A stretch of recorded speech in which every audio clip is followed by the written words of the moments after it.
गर्मी में दो बेटे वर्सेस दो सास की पसंद वाली बहू का पहनावा। चांदपुर गांव में शहर के दो भाई यश और राज अपने दोस्त नवीन की बहन की शादी में आए थे। गर्मी इतनी भीषण थी कि दोनों भाई से गर्मी बर्दाश्त ही नहीं हो रही थी। बाप रे, रात के समय भी गांव में इतनी गर्मी हो रही है कि पसीना आ रहा है। मैंने तो सुना था रात को गांव में बहुत ठंडक ज्यादा होती है। हाँ भाई, मुझे भी ऐसा लगा था, लेकिन पसीने से शर्ट भीग गई है, हवा भी नहीं लग रही है, लोग पंखे के सामने खड़े हुए हैं। क्या करें, दोस्त के बहन की शादी है, वरना गांव में कहाँ मन लग रहा है। कल सुबह होते ही घर से निकल जाएंगे। फिलहाल तो ठंडा पानी या कोल्ड ड्रिंक मिल जाती तो मजा आ जाता। ये लीजिए ठंडा ठंडा नींबू पानी का शरबत पीजिए, क्योंकि यहाँ तो कोल्ड ड्रिंक मिलना थोड़ा संभव सा है। बिल्कुल जैसे ही आप इस ठंडे ठंडे नींबू पानी को पियेंगे आपकी गर्मी भाग जाएगी, क्योंकि ये मटके का पानी है जो गांव में काफी ज्यादा ठंडा होता है। इसके आगे बर्फ फीकी है। हाँ, थैंक यू। हमें देखकर आप ये ठंडा नींबू पानी लेकर आए हैं, सच में काफी रिफ्रेशिंग है। मेरी तरफ से भी थैंक यू आप दोनों को। वैसे आप किसके साइड से हैं? हम तो लड़के वालों की तरफ से ही हैं। और हम लड़की वालों की तरफ से। संध्या जैसे ही जाती है उसका दुपट्टा यश की घड़ी में अटक जाता है, तो यश मुस्कुराकर उसका दुपट्टा निकालता है। इतने में गांव का जानने वाला मुकेश घूरते हुए, अरे आंखें नीची कर, अपने गांव की छोरियों को ऐसे ताड़ रहा है। शर्म कौन नहीं आवे तुझे? तुम्हारे शहर में ये सब होता होगा, गांव में नहीं चलेगा ये सब। अरे माफ करिए अंकल जी, लेकिन आप हमें गलत समझ रहे हैं, ऐसा कुछ नहीं है। और तुम दोनों अभी तक खड़े, जाती क्यों नहीं हो? जा रहे हैं काका जी। दोनों लड़कियां वहां से जाकर शादी की रस्म देखने लगती हैं। मुकेश भी सुनाकर चला जाता है। भैया ये कितने डरावने अंकल थे, हल्क जैसे। डरावने हैं तो हमें भी हंसाना आता है, कॉमेडी कर देते। क्या है रे हल्कू, क्यों चिल्ला रहा है हल्कू? हाँ भैया, बहुत फनी जोक था, हंसी बिल्कुल नहीं आ रही है। अरे ज्यादा मत बन। वैसे नींबू पानी पीकर थोड़ी राहत तो मिली। तुम दोनों यहाँ हो, तुम्हें कुछ खाने पीने के लिए चाहिए? वैसे मेरी बहन की विदाई हो गई है। तेरी आंखें नम है, चला थोड़ा बाहर खुली हवा में बैठते हैं, यहाँ बहुत भीड़ है। तब यश अपने दोस्त को खटिया की तरफ ले जाता है, जहाँ थोड़े बहुत मच्छर काट रहे थे, लेकिन हवा भी चल रही थी।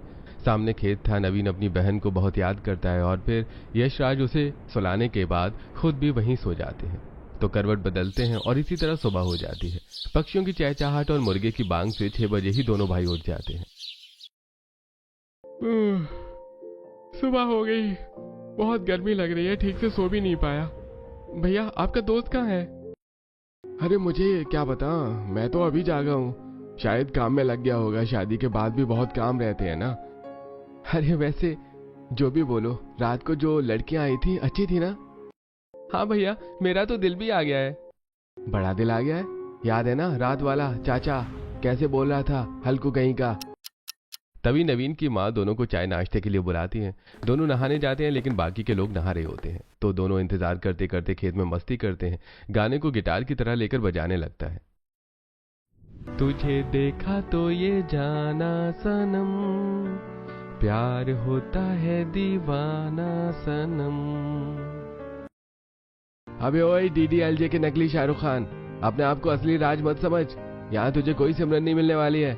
लेकिन राज, मुझे बहुत गर्मी लग रही है यार, ठीक से खड़ा नहीं हुआ जा रहा है, चक्कर से आ रहे हैं।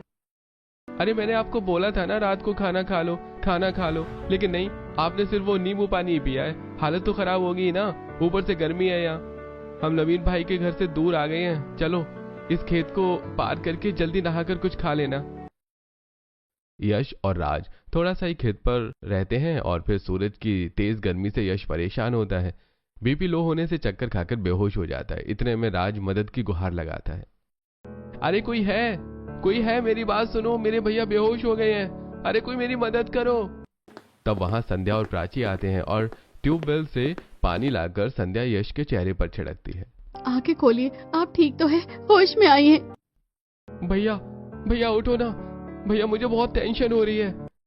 संध्या दोबारा से यश के ऊपर पानी छिड़कती है। गांव वाले लोग दूर से दोनों को इस हालत में देखकर गलत समझते हैं। इतने में यश को होश आ जाता है। काका मुखिया, संध्या, प्राची का पिता और होने वाले ससुर वहां पहुंच जाते हैं। बेशरम, ये तूने क्या किया? एक पराई लड़की के साथ खेत में गुलछर्रे उड़ा रही है। और प्राची, तू भी शर्म नहीं आती? तुम दोनों को शादी होने वाली है और ऐसी हरकतें। काका ऐसा मत बोलिए, ऐसा कुछ नहीं है। हम तो इस भले लड़के की मदद कर रहे थे। आपका शुक्रिया, आपने मेरी मदद करी। आप दोनों वही है ना जो रात को भी नींबू पानी पिला रही थी? अच्छा, तो बात यहाँ तक पहुँच गई। संध्या, प्राची, तुम दोनों ऐसा करोगे मुझे पता नहीं था। देख ले बाबूलाल, तेरी दोनों बेटियों ने क्या गुल खिलाया है। 4 दिन बाद शादी और ये दोनों ऐसा कर रही हैं खेत में। आपको गलतफहमी हुई है मुखिया जी, हम दोनों बस इनकी मदद करने आते हैं। अरे बेशर्मो, कुछ नहीं तो अपने रिश्ते का तो ख्याल रखती जहाँ रिश्ता जुड़ा है। अरे ये क्या बाबूलाल जी, आपको क्या लगता है मैं आपकी दोनों बेटियों के बारे में पता नहीं चलेगा? आ गई हमारे कानों तक ये बात और अब हमें ये रिश्ता नहीं करना। अरे आप लोग गलत समझ रहे हैं। मैं ऐसा मत कीजिए अंकल जी, हमारी ना सही अपनी बेटियों पर तो विश्वास कीजिए। वो क्या कह रही हैं? हाँ अंकल जी। अरे अब यहाँ रुकने का कोई मतलब नहीं है बाबूलाल, हम आपकी दोनों बेटियों से रिश्ता तोड़ रहे हैं। ये सुनकर जगदीश चला जाता है। बाबूलाल उसके आगे बहुत हाथ जोड़ता है लेकिन कोई सुनवाई नहीं होती। तब वो अपने सिर पर जोर जोर से मारता है। फिर अपनी दोनों बेटियों को थप्पड़ मारने वाला होता है कि यश, राज उसका हाथ पकड़ लेते हैं। बस कीजिए अंकल, अब बहुत ज्यादा हो रहा है। अरे तुम दोनों ने मेरी इज्जत मिट्टी में मिलाई और तुम दोनों हो कौन जो मेरी बेटी के साथ यहाँ हो? मेरी दोनों बेटियों का रिश्ता टूटा है सिर्फ तुम्हारी वजह से। कुछ दिनों में उनकी हल्दी मेहंदी शादी थी, सब पर बात कर दिया। आपको और मेरी बेटियों से शादी कौन करेगा? अरे बाबूलाल, अब तुम्हारी बेटियों से कोई शादी नहीं करेगा। हम करेंगे, हमें ये दोनों पसंद है अंकल, आप चिंता मत कीजिए। आपकी बेटियों को अच्छा फ्यूचर ही मिलेगा हमारे साथ। तभी मुकेश दोनों का गिरेबान पकड़ लेता है। अरे तुम दोनों की वजह से एक तो दोनों बच्चों का रिश्ता टूट गया और तुम्हारी हिम्मत इतनी कि तुम खुलेआम गांव में ये बोल रहे हो कि हमारी बच्चों को पसंद करते हो, उनसे शादी करोगी। या हाँ, ये सब नहीं चलता। अरे हल्कू चाचा, ज्यादा हवा में उड़िए मत। उनके पिता ही तो बोल रहे हैं कि अब उनसे शादी कौन करेगा। हम अच्छे खानदान के शहर के लोग हैं, ऐसे वैसे नहीं। अंकल आप बताइए, आप अपनी दोनों बेटियों का हाथ हमारे हाथ में देना चाहते हैं? वो हमेशा सुखी रहेंगी। हाँ अंकल, अगर आपको यकीन नहीं है तो आप हमारे घर भी चल लेना। बाबूलाल हाँ कर दे इस रिश्ते के लिए, क्योंकि वैसे भी तेरी लड़कियों से कोई शादी नहीं करने वाला। हाँ ठीक है, मुझे मंजूर है। अपनी बेटियों के लिए ये रिश्ता, तुम दोनों को गांव के मंदिर में ही मेरी बेटियों से शादी करनी होगी। हाँ ठीक है, हम तैयार हैं। फिर गांव के सभी लोग उन दोनों लड़कों की शादी संध्या और प्राची से कर देते हैं। शादी होने के बाद गांव वाले उन्हें विदा दे देते हैं। तब यश अपने पिता हरीश को फोन करता है। अरे यश, राज, तुम दोनों घर कब आ रहे हो? तब से तुम्हारी माँ तुम्हारी राह देख रही है। पिताजी, हम शाम तक घर पहुंच जाएंगे, लेकिन एक बहुत बड़ी गड़बड़ हो गई है। हम यहाँ शादी में आए थे और गांव वालों ने हमें गलत समझ लिया। मजबूरी में हमें यहाँ की लड़कियों से शादी करनी पड़ी। लेकिन लड़कियां बहुत अच्छे स्वभाव की हैं, संस्कारी हैं, हमें पसंद भी हैं। लेकिन माँ नहीं मानेंगी क्योंकि वो दोनों गांव की हैं। अब आप ही संभाल सकते हो। हाँ पापा, अब ये मैटर आपको ही संभालना होगा। अरे तुम चिंता मत करो, तुम्हारे साथ हरीश राठौर है। तुम घर आओ, मैं अपनी बहुओं की राह देख रहा हूँ। फोन कट जाता है। दोनों लड़कियों की आंखों में आंसू होते हैं। वो कार के अंदर बैठे होते हैं। उसी वक्त हमें जो फैसला सही लगा हमने कह दिया। तुम दोनों राजी हो ना हमसे शादी करने में? चिंता मत करो, तुम्हें किसी चीज की कमी नहीं होने देंगे। हमें भी आप पसंद है, लेकिन जिस तरीके से सब कुछ हुआ उसमें पिताजी की इज्जत पर बात बनाई है। इसके लिए बहुत बुरा लग रहा है। हाँ, क्योंकि गांव में इस चीज के लिए बहुत टॉर्चर किया जाता है।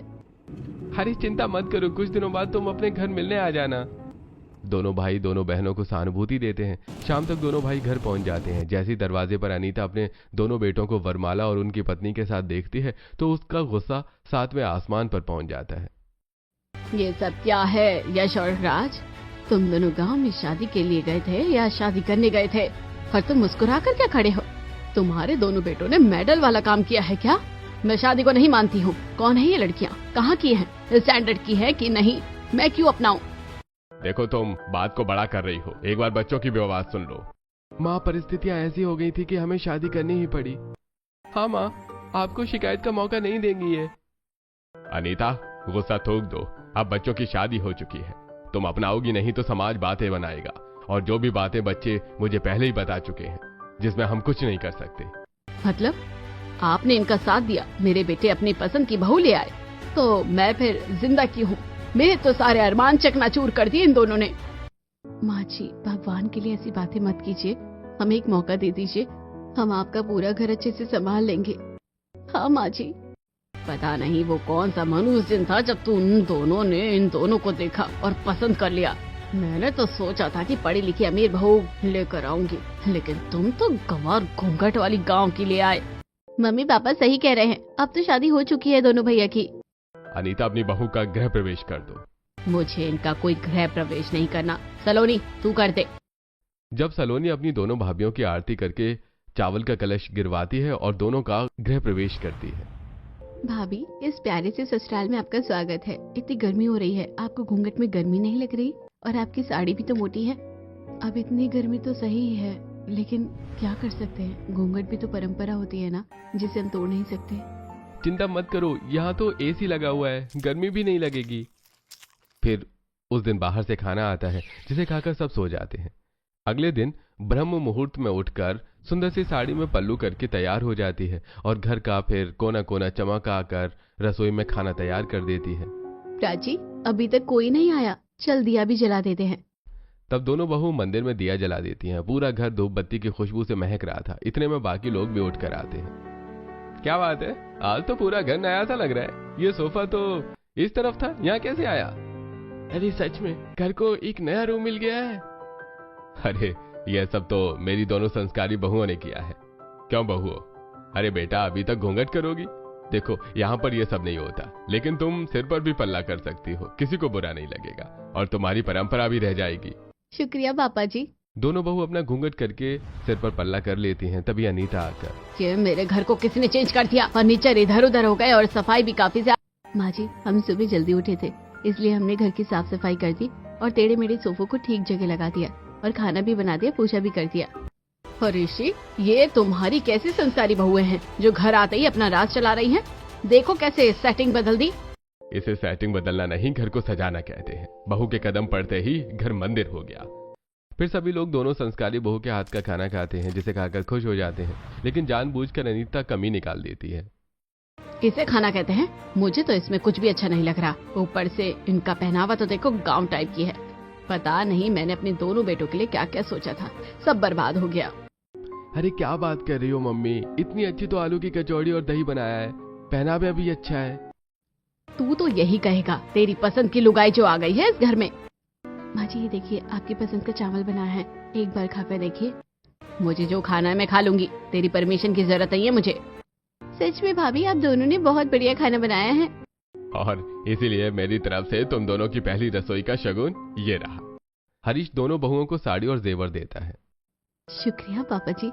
भाभी, लंच पैक कर दीजिए ना, बहुत अच्छा बनाया है, अब ऑफिस जाना है। जी देवर जी।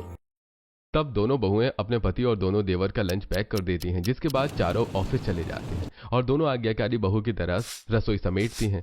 एक हफ्ता गुजर जाता है। दोनों बहू अपने ससुराल की जिम्मेदारी बड़े अच्छे से संभालती हैं। एक दिन पड़ोसन अनुष्का उनके घर आती है।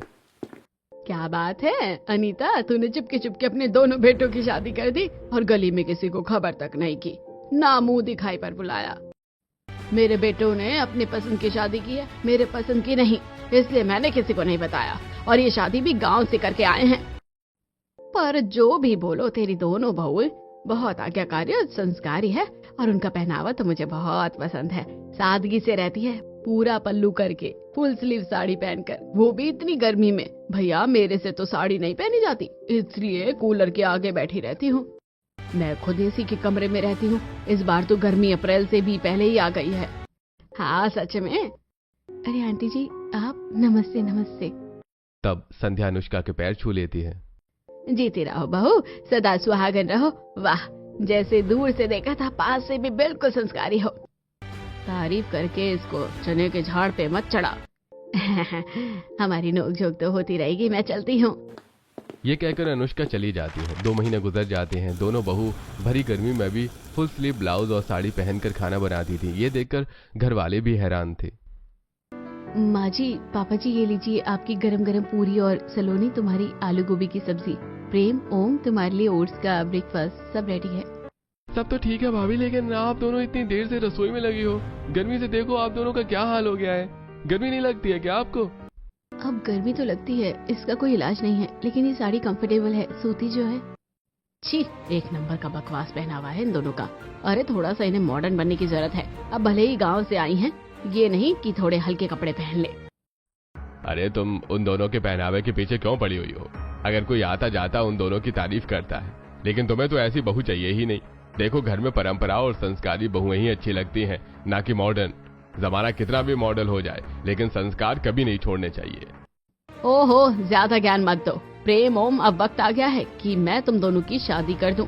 मैं नहीं चाहती कि तुम दोनों भी अपनी पसंद की लड़कियां ले आओ इस घर में, क्योंकि मुझे तो मॉडर्न और अमीर लड़कियां ही चाहिए मेरे बहू के रूप में। नहीं माँ, हमें कोई ऐतराज नहीं है। हम दोनों को तो आजकल की ही मॉडर्न लड़कियां पसंद है। भैया को ज्यादा ही आदर्शवादी हैं, इसलिए उन्होंने गांव की पसंद कर ली, लेकिन हमसे ये नहीं हो पाएगा। हाँ, पिटना चाहता है क्या भैया से? प्रेम के ये बोलते ही यश और राज बड़ी बड़ी आंखें करके उन्हें घूर रहे थे। अरे भैया, आप कैसे समझ रहे हैं? ऐसा कुछ नहीं है, मेरी दोनों भाभी मुझे बहुत पसंद है। चुपचाप खाना खा ले। 2 हफ्ते में अनीता अपने दोनों बेटों के लिए अपने पसंद की अमीर और मॉडर्न लड़कियां ढूंढ लेती है और उनकी शादी अपने दोनों बेटों से कर देती है और बड़े प्यार से चांदनी और शालू का गृह प्रवेश करती है। ढोल नगाड़े बज रहे थे, फैशनेबल लहंगे में दोनों घर में आती हैं। तब मेहमानों को देखकर दोनों बड़ी बहू एक घूंघट में थी। ये देखकर सास की पसंद की बहुएं हंसने लगती हैं। माँ जी, गाँव की घूंघट वाली औरतें कौन है? नौकरानी, इन्हें हमसे घूंघट करने की क्या जरूरत है? हाँ माँ जी, और वैसे भी आजकल घूंघट का जमाना कहाँ रहा है। कौन है ये पुरानी औरतें? भाभी, ऐसा मत कहिए, ये आपकी जेठानियाँ हैं। यही तो इन दोनों गंवार बहुओं का मुझे पसंद नहीं है। हाँ अनीता, बिना कुछ सोचे समझे मत कहा करो। यहाँ और भी रिश्तेदार हैं, जिसकी वजह से दोनों बहू ने उन्हें सम्मान देने के लिए घूंघट किया है। जैसे कि बहुत तुम्हारी पसंद की आई है, क्या ही बोलो, छोड़ो। पापा जी, अगर आप जेठानी जी की तरफ पॉइंट आउट कर रहे हैं कि हम भी घूंघट करें, तो सॉरी, ये सब पॉसिबल नहीं है। वही तो, हमारा पहनावा देखो। उनकी ये मामूली सी साड़ी देखकर लगता नहीं है कि अपनी शादी में भी इन्होंने इतना एक्सपेंसिव लहंगा पहना होगा। छोड़ो ना चांदनी ये सब।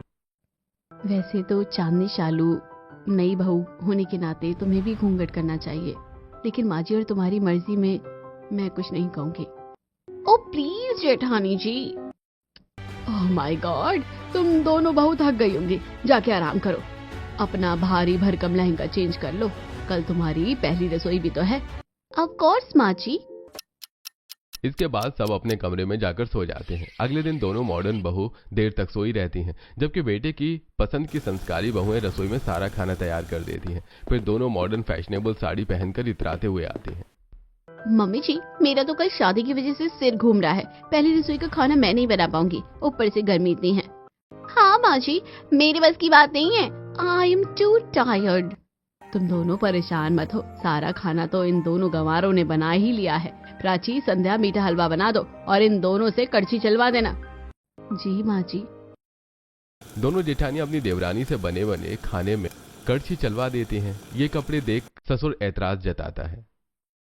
अनीता, थोड़ा तो अपनी दोनों बहुओं को समझाओ कि नई बहुएं घर में ऐसे कपड़े नहीं पहनती हैं। क्यों, क्या बुरा है इनके पहनावे में? कम से कम उन दोनों गंवार से तो अच्छी है। हाँ पापा जी, वैसे भी हम जेठानी की तरह नहीं हैं।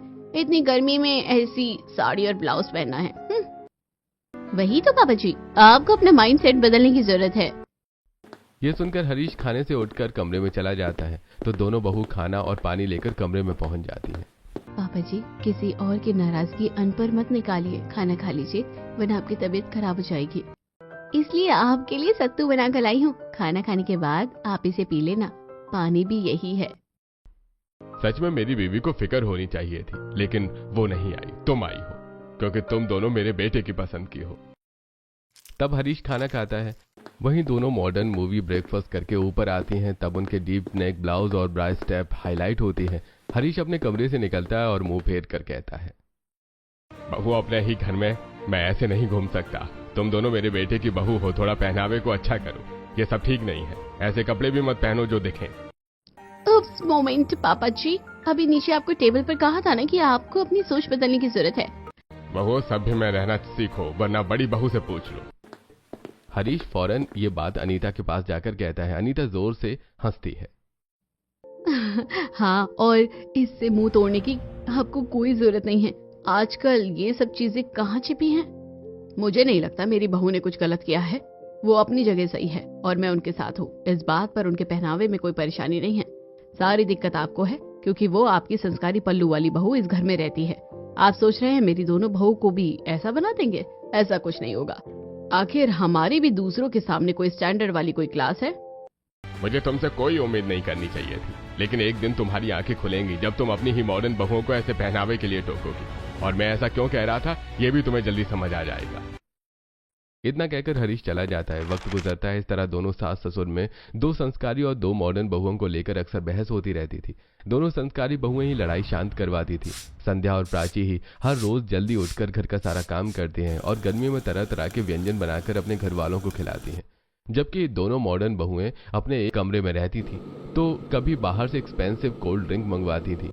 अभी दोनों खुद जाती थी। दोनों का मेकअप करना और रिवील कपड़े पहनना बंद ही नहीं होता था। एक दिन हरीश अपने दोस्त की बेटी की शादी में अपने घर वालों को ले गया। हरीश के समझाने पर भी दोनों मॉडर्न बहुओं का हाफ शोल्डर गाउन में आ जाती हैं, जहां सब लोग बातें बना रहे होते हैं।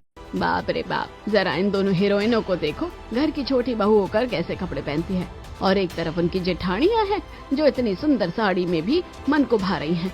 अनीता, अपने परिवार की थोड़ी बहुत इज्जत करती है या नहीं? तेरी पसंद की बहुएं तो सारी इज्जत डुबो देंगी, लेकिन तेरी पसंद से ज्यादा मुझे तेरे दोनों बेटों की पसंद अच्छी लगी। बहुत संस्कारी है। कोई संस्कारी नहीं है, सब ढोंग है, दिखावा है। इतनी गर्मी में मेरी बहू इनकी तरह 52 गज के कपड़े में ढककर तो नहीं आएगी खुद को। सारी गर्मी क्या तेरी बहुओं को ही लगी है? अरे जरा अपनी संस्कारी बहू को देख, वरना मुझे और खुद को ही देख ले। हमने भी तो साड़ियाँ पहनी हैं। मुझे तेरे से कोई बात नहीं करनी। पहनावे पर सबकी अपनी अपनी मर्जी होती है। मुझे देखना, हमारी ड्रेस कितनी सुंदर लग रही है, डिजाइनर है। आइए ना हमारे साथ फोटो खिंचवाइए। सच में ताऊ जी, दोनों भैया की वाइफ बहुत अच्छी हैं और संस्कारी हैं। इतनी गर्मी में भी इतने भारी साड़ी पहन रखी है। हाँ, क्योंकि वो घर की लक्ष्मी है, मेरे दोनों बेटों की पसंद की है। लेकिन प्रेम और ओम की वाइफ बहुत रूड है। अरे उनका तो बेटा, मैं भी कुछ नहीं कर सकता। पार्टी में हरीश के कुछ दोस्त उसके बेटों की पसंद की बहू की तारीफ करते हैं, लेकिन ऑफ शोल्डर पहनने वाली बहुओं की वजह से उसे सुनना भी पड़ता है। लेकिन तब भी अनीता को अकल नहीं आती। एक दिन अनीता शालू और चांदनी को आइसक्रीम बनाने को कहती है। क्या माँ जी, इतनी गर्मी हो रखी है और आपने रसोई में भी एसी नहीं लगवाया? देखिए हमें कितना पसीना आ रहा है, हम कैसे बनाएंगे मैंगो आइसक्रीम? चिंता मत करो, मैं कल ही यहाँ पर एसी लगवा दूंगी। दीदी, हम भी गर्मी में कब से खाना बना रहे हैं, लेकिन माँ जी को हमारी तो कोई चिंता नहीं है और ना ही हमें पसंद करती है, जबकि हम घर में सब काम करते हैं। कोई बात नहीं, हमें आदत है, लेकिन मैं भी चाहती हूँ माँ जी हमें भी ऐसे ही प्यार करे। छी, इनको कितने पसीने आ रहे हैं, मुझे तो बहुत बदबू आ रही है। इसके बाद तो दोबारा नहा लेना आप दोनों जेठानी जी। इट्स सो बैड स्मेल, मुझसे बर्दाश्त नहीं हो रही है। आप इन दोनों को ही बोल दो, हम अपने एसी वाले रूम में जा रहे हैं। ठीक है, और तुम दोनों ने सुन लिया ना, मैंगो आइसक्रीम भी बना कर लाओ। तब दोनों रसोई में से चले जाते हैं और दोनों बहू एसी में बैठती हैं, रील बनाकर डांस करती हैं। लेकिन संध्या और प्राची हमेशा की तरह रसोई में पसीने में भीग भीग कर काम करती हैं। ज्यादा गर्मी होने की वजह से अब दोनों बहू घर में छोटे छोटे कपड़े पहनने लगते हैं, जिससे ससुर को शर्म आती है और अनीता उनके साथ देती है। वहीं दोनों संस्कारी बहुएं अपने सिलाई मशीन पर अनारकली सूती और प्यार सूट बनाकर पहनती हैं। वाह भाभी, आपने तो बहुत सुंदर सूट पहना है, मेरे लिए भी बना दो ना। मुझे नहीं पता था आपके अंदर सिलाई का भी टैलेंट है। अरे तुम्हें जिस तरीके का सूट चाहिए सलोनी, हमें बताओ, हम तुम्हें बना कर देंगे। 2 दिन में संध्या और प्राची मार्केट जाकर अच्छा सूती शीशे वाला कपड़ा लाकर सलोनी के लिए बढ़िया सा सूट बनाती हैं, जिसे वो घर में पहनती हैं। अरे वाह, आज तो बहुत सुंदर लग रही हो। कहाँ से ये लेकर आई है सूट, और तू कब से पहनने लग गई? तुम्हारी पसंद की बहुओं ने सलोनी के लिए सूट बनाया है। मेरी बेटी को तो सुंदर दिखना ही था। बिल्कुल सही जवाब। सलोनी, तुम भी अपनी बड़ी भाभीयों की तरह अम्मा जी बन गई। बहुत बेकार सूट है, उतार दो। हम दोनों शॉपिंग करके तुम्हारे लिए ये ड्रेस लेकर आए हैं, देखो कितनी सुंदर है। भाभी, बुरा मत मानिएगा, आपने जो घर में कपड़े पहन रखे हैं ना, ये बिल्कुल एप्रोप्रिएट नहीं है। और आप जो मेरे लिए ड्रेस लेकर आई हैं, वो तो और भी ज्यादा बकवास है। मैं इतने छोटे कपड़े नहीं पहनती जिसमें मुझे खुद अनकंफर्टेबल होकर दूसरों को भी अनकंफर्टेबल करना पड़े। हाँ, ये चीजें लाइन उन दोनों गंवार भाभीयों की होगी जरूर। व्हाटएवर। देख ले ओम, तुम दोनों की बीवियों ने घर में क्या आतंक मचा रखा है। ये सही है, अब तो पड़ोस के लोग भी मुझे क्या कह कर जाते हैं। मैं बात करता हूँ पापा। दोनों अपनी पत्नियों से बात करते हैं लेकिन दोनों उल्टा जवाब दे देती हैं। फिर प्रेम और ओम अपने दोस्त की बर्थडे में अपनी पत्नियों को ले जाते हैं, जहां रिवीलिंग शॉर्ट ड्रेस पहनकर उनके दोस्तों से चिपक चिपक कर डांस करती हैं और फ्लर्ट करती हैं। प्रेम और ओम को ये बिल्कुल भी अच्छा नहीं लगता, तो हाथ खींचकर पार्टी से साइड में ले जाते हैं। चांदनी, क्या हो रहा है? तुम शादीशुदा हो, तुम्हें शर्म नहीं आती उसके साथ चिपक चिपक कर डांस करते हुए? ये सब तुम्हारे छोटे कपड़ों की वजह से हुआ है। और मनोज, तुझे भी अकल नहीं आती है जो इसके साथ नाच रहा है? अरे मुझसे पहले अपने गिरेबान में झांक, मैंने नहीं, वही दोनों डांस के लिए आई थी और फ्लर्ट भी कर रही थी। चाहे तो शिवम से भी पूछ ले। अरे क्या सुन रहा हूँ शालू, आज के बाद तुम ऐसे कपड़े नहीं पहनोगी, बस भाभी की तरह ही ढंग की साड़ियाँ पहनोगी। क्यों, कोई जबरदस्ती है? हम दोनों तो ऐसे ही कपड़े पहनेंगे, समझे तुम दोनों? दोनों फिर से पार्टी में नाचने लगती हैं। ओम, आज रिग्रेट हो रहा है कि माँ की पसंद ऐसी है, जबकि भैया की पसंद कितनी अच्छी है। पापा भी उनसे खुश रहते हैं और ये दोनों घर में भी बदतमीजी करती हैं। सही बोला तू। दोनों घर जाते हैं तो अनीता छोटे बेटों की मुरझाई चेहरा देखकर सवाल करती है, तो अपनी पसंद की बहू की हरकत पता चलती है। अगले दिन सास चारों बहुओं को मंदिर ले जाती हैं, तब पंडित उसकी दोनों वेस्टर्न कपड़े पहनने वाली बहू की बेइज्जती करता है और संस्कारी बहू के पहनावे की तारीफ, जिससे अनीता भी शर्मिंदा होती है। बहू, मैंने तुम्हें कहा था ना मंदिर जाओगी तो ऐसे कपड़े मत पहना, फिर भी तुम नहीं मानी। अरे क्यों माँ जी चिक चिक कर रही हैं? हमने तो आपको पहले ही कहा था कि हमें मंदिर, पाठ, पूजा, इसमें हमारा कोई इंटरेस्ट नहीं है, फिर भी आप हमें लेकर आई। अब हम तामझाम करके कपड़े पहने क्या? ऊपर से इतनी गर्मी हो रही है, लेकिन आपको कुछ नहीं समझ आता। चांदनी, तुम बाहर ऐसे सबके सामने माँ जी की बेइज्जती नहीं कर सकती। तुम चुप रहो, वरना हमसे सुनोगी। शालू, मूवी देखने चलते हैं, वहीं एसी में बैठकर पॉपकॉर्न खाएंगे। दोनों बहुएं सिनेमा हॉल में एसी में बैठकर अब पॉपकॉर्न खाती हैं। अपनी पसंद की बहू की ऐसी हरकत देखकर चारों जनों से अनीता को सुनने को मिल जाता है और वो रोती है। हरीश की बात पर रिग्रेट हो रहा होता है। बारिश पड़ने से अगले दिन और गर्मी हो जाती है, वहीं जिससे दोनों बहुओं को रैशेज हो जाते हैं, तो चंदन लगा लेती हैं।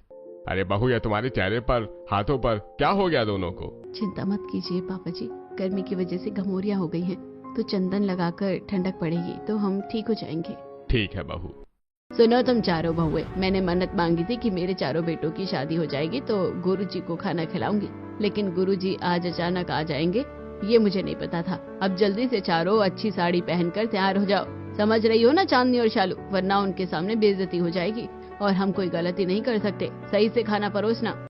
ओ गॉड, गर्मी में ये भी करना पड़ेगा क्या? ठीक है, हम तैयार होते हैं। संध्या और प्राची गर्मी में भी अच्छी भारी भरकम साड़ी पहनकर तैयार हो जाती हैं और खाना बनाने लगती हैं कि सिलेंडर खत्म हो जाता है। वहीं शालू और चांदनी भी जैसे तैसे साड़ी पहनकर आ जाती है। इतने में गुरुजी आ जाते हैं। तभी संध्या और प्राची उनके पैर छूती हैं। पीछे से दोनों मॉडर्न बहुएं आती हैं तो उनकी साड़ी खुल जाती है। सदा सुहागन रहो बहू। अरे ये सब क्या है? अनीता, तुम्हारी ये दोनों बहू ने क्या हालत बना रखी है? राम राम राम राम राम। हम ऐसे घर की ऐसी बहुओं से पानी नहीं पिएंगे जो इस तरीके से कपड़े पहनती हो। शर्मिंदा गुरुजी, माफ कीजिएगा, दरअसल इन दोनों को ठीक से पहनना नहीं आता, इसलिए इनसे गलती हो गई है। क्षमा कीजिए गुरुजी, माफी मांगो तुम दोनों। माफ कर दीजिए गुरुजी। नहीं, हम यहाँ से जा रहे हैं। गुरुजी ऐसा मत कीजिए जी, माँ जी की तपस्या का फल है जो आप यहाँ आए, ऐसे बिना खाना खाए मत जाइए।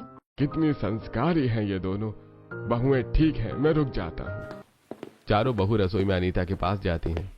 माँ जी, सिलेंडर तो खत्म हो गया है, अब खाना कैसे बनाए? गुरुजी बाहर बैठे हैं। सिलेंडर खत्म हो गया, लेकिन बिजली है, इंडक्शन पर खाना बना लो। और प्राची, इन दोनों को ठीक से साड़ी पहना दो, इस बार खुली नहीं चाहिए। गुरुजी ने माफ कर दिया है, लेकिन अगली बार नहीं करेंगे। जी माँ जी।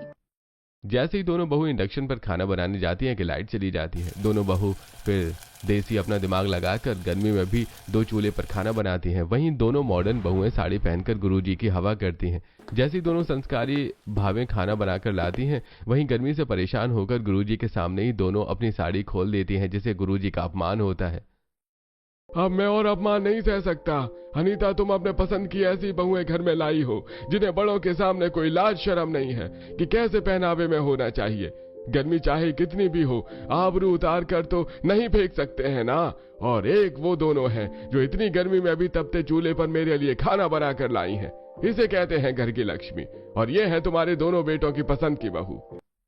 माफ कर दीजिए गुरुजी, क्षमा कर दीजिए। शालू, चांदनी, मैंने तुम्हें कितना समझाया था, लेकिन तुमने मेरी बेइज्जती करने में कोई कसर नहीं छोड़ी है। हरीश जी, आप सही कह रहे थे, घर में परंपरा और संस्कारी बहू ही अच्छी लगती है, ऐसी मॉडर्न नहीं। अब इन दोनों को इस घर से जाना होगा। अनीता का गुस्सा अपनी दोनों बहू पर फूट पड़ता है और उन्हें घर से बाहर निकाल देती है।